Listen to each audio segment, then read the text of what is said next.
오늘의 말씀은 출애굽기서 25장 23절에서 30절까지의 말씀 우리 다 함께 합독합니다. 너는 조각목으로 상을 만들되 길이는 2규빗, 너비는 1규빗, 높이는 1규빗 반이 되게 하고 순금으로 싸고 주위에 금테를 두르고 그 주위에 손바닥 넓이만한 턱을 만들고 그 턱 주위에 금으로 테를 만들고 그것을 위하여 금고리 넷을 만들어 그 네 발 위 네 모퉁이에 달되 턱 곁에 붙이라. 이는 상을 멜 채를 깰 곳이며 또 조각목으로 그 채를 만들고 금으로 싸라. 상을 이것으로 멜 것이니라. 너는 대접과 숟가락과 병과 붓는 잔을 만들되 순금으로 만들며 상 위에 진설병을 두어 항상 내 앞에 있게 할지니라. 아멘. 네. 성막에는요, 세 개로 나눌 수가 있죠. 마당 뜰이 있고, 그 다음에 성소가 있고, 지성소가 있어요. 네, 저번에 마당 뜰에는 번제단과 그저 물두멍이 있죠. 그리고 성막의 가장 깊은 곳, 지성소에는 법궤와 속죄소가 있다라고 했습니다. 하나님의 말씀과 임재 그리고 제사함의 은혜가 우리 신앙 가운데 얼마나 핵심적인 것을 우리가 알 수가 있었습니다. 그래서 오늘은 이제 하나님께서 성막의 성소 안에 놓일 또 하나의 중요한 기구, 바로 오늘 말씀 읽은 것처럼 진설병 상을 만들라라고 이렇게 말씀을 하시는 겁니다. 지성소의 법궤가 하나님의 임재를 상징을 한다라고 하면은 진설병 상은 그 임재 안에서 이루어지는 교제와 공급을 보여주는 놀라운 상징이라고 말할 수가 있습니다. 그러면서 오늘 읽은 거 23절에서 29절까지의 말씀이 이 떡상을 만드는 데 있어서 구체적으로 어떻게 해라 라는 이렇게 설명을 정확하게 하고 있습니다. 조각목으로 하여라. 그리고 길이는 2규빗, 너비는 1규빗, 높이는 1규빗 반으로 해라. 그리고 순금으로 다 쌓아라. 그 주위에는 금테를 둘러라. 그리고 그 주위를 손바닥 넓이만 하게 턱을 만들라. 그리고 금고리를 넷을 만들어라. 그것은 채를 만들어서 우리가 이동할 때 쓸 것이다. 이렇게 자세하게 말씀해 주십니다. 우리가 건물을 지을 때도요, 이렇게 하나님 말씀대로 하면은 정확할 것 같아요. 그죠? 예, 오차가 없을 것 같습니다. 그죠? 네, 이 법궤처럼 법궤도 우리가 이제 조각목으로 했잖아요. 마찬가지로 진설병 그 상도 네, 조각목으로 만들고 순금으로 입혔어요. 순금으로.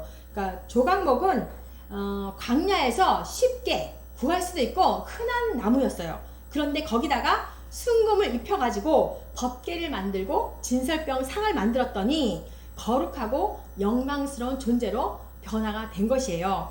바로 우리도 마찬가지죠. 하나님의 손길이 닿으면 우리도 마찬가지로 하나님이 나에게 너는 나의 백성이야 라고 인쳐주시면 나도 마찬가지로, 여러분도 마찬가지로 귀한 존재가 된다라는 거예요.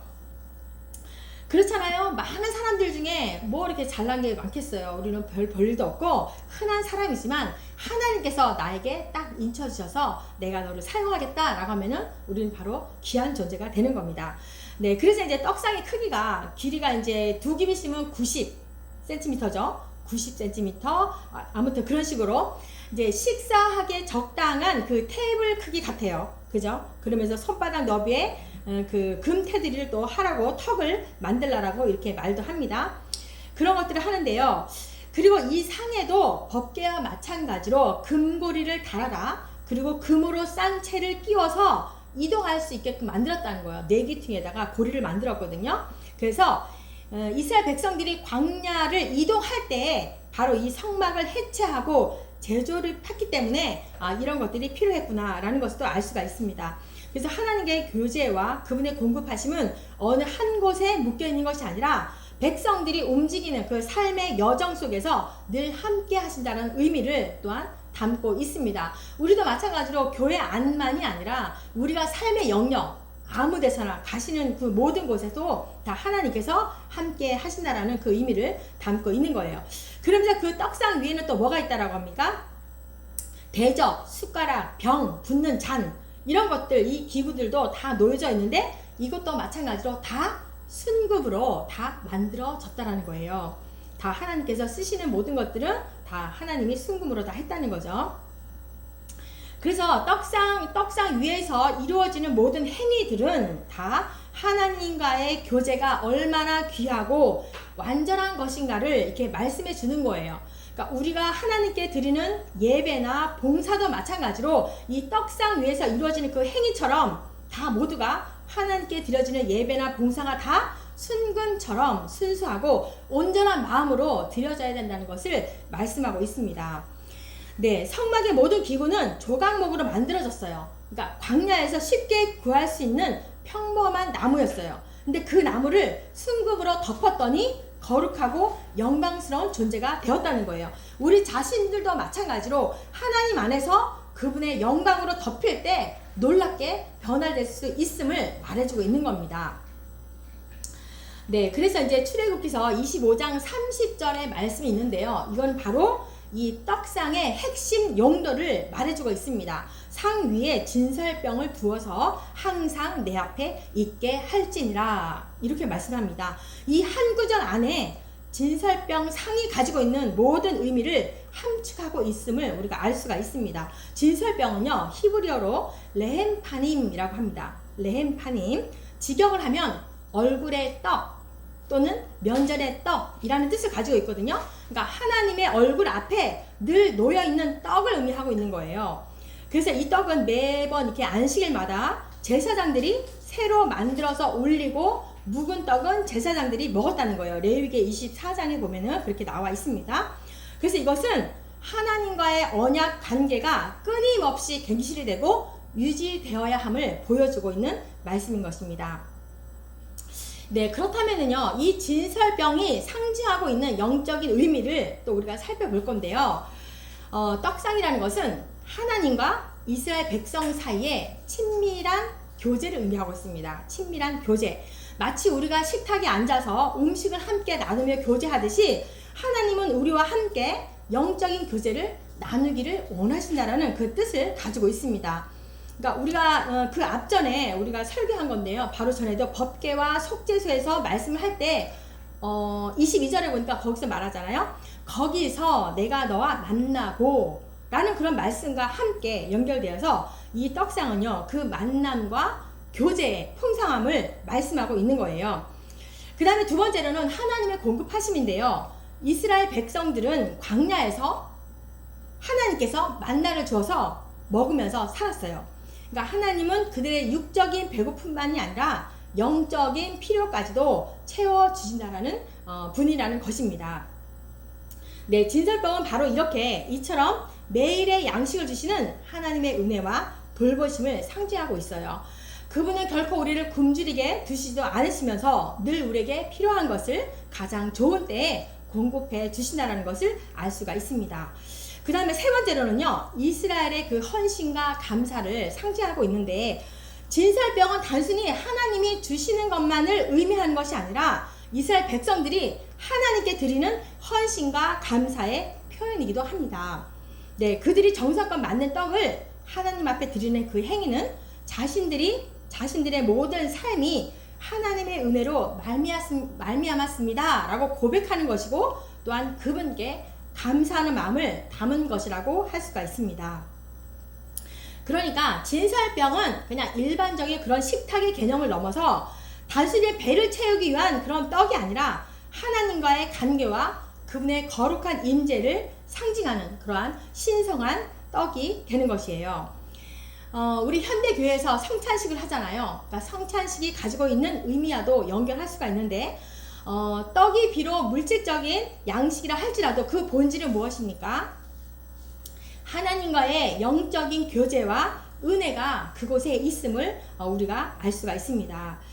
네, 그렇다면 오늘날 우리에게 주시는 이 진설병에 대해서 실제적인 메시지는, 우리에게 전해주는 메시지는 무엇인가를 한번 살펴보기로 하겠습니다. 네, 하나님께서 그렇게 말씀하시죠. 30절에 항상 내 앞에 진설병을 두라, 이렇게 말씀합니다. 그러니까 우리의 삶도 언제나 하나님과의 그 친밀한 교제를 중심으로 이루어져야 된다는 거예요. 혹시 바쁘다는 핑계로, 혹시 다른 것이 우선순위가 되어서 하나님과의 대화 시간을 소홀히 하지 말라는 얘기죠. 그러니까 하루의 시작과 끝을 하나님과 함께하는 시간으로 채우라는 것입니다. 마치 매일 식탁에 앉아서 식사를 하듯이 매일 하나님과 교제하는 것이 중요한 것을 말씀하고 있습니다. 그 다음에는요, 진설병은 하나님이 주신 것에 대한 감사와 그것을 또 다시 그분께 드리는 헌신을 의미하고 있어요. 그러니까 이처럼 우리는 하나님께 받은 은혜와 축복을 셀 수 없이 우리가 많아요. 그죠? 그 은혜를 말하라고 하면은 한도 끝도 없지요. 그저 받은 것에 익숙해져서 감사함을 잊지 않고는 있는지 한번 돌아봐야 할 것 같습니다. 그러니까 받은 것을 감사하고 그것을 다시 하나님께 이웃에게 기꺼이 나누는 삶을 살아야 할 때, 그럴 때 우리의 삶이 더욱 풍성해짐을 알 수가 있습니다.